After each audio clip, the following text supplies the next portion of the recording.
In her lifetime, Her Majesty the Queen really did have a spectacular reign. There's no two ways about it.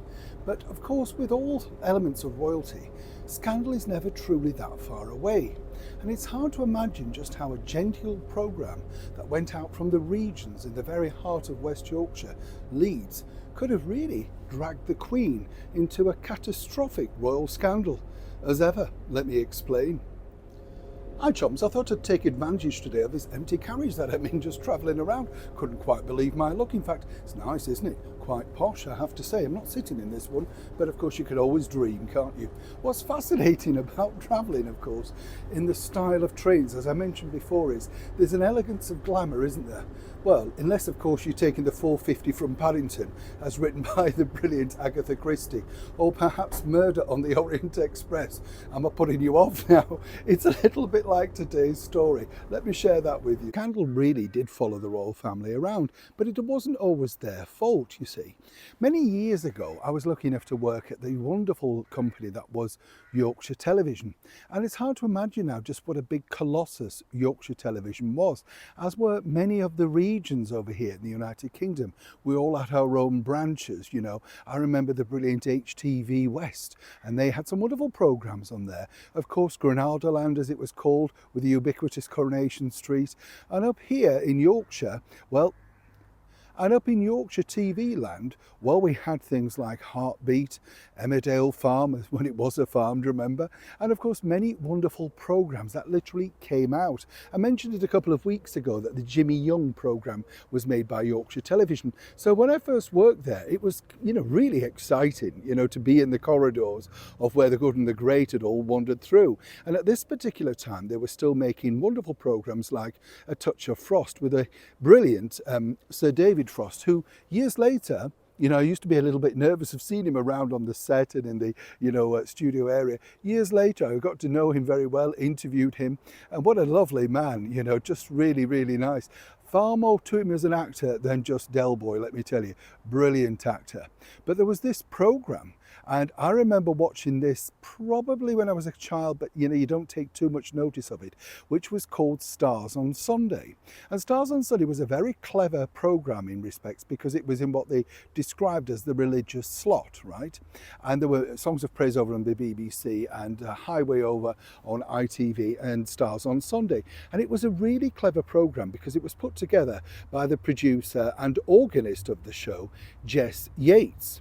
Right, now where this gets interesting is, just because he was an entertainment producer predominantly, if there were any stars in the area that he could persuade to appear on the show, he did. And this is when I remember seeing Douglas Fairbanks Jr., the likes of James Mason, the brilliant actress Deborah Kerr, so many, and of course homegrown favourites like Thora Hird, you name it, everybody wanted to appear on the show because it was such a rating smash. Now, even the ubiquitous Lord Louis Mountbatten appeared on the show in 1971. I told you, never shy of a camera wasn't Lord Louis, right? He loved it. But they almost had their piece de resistance in, well, landing none other than our late and wonderful monarch, Queen Elizabeth II. You see, that's how powerful the programme was. And not only that, you could get a message out there. I don't mean a political message, but, a Christian message, particularly at this time of year.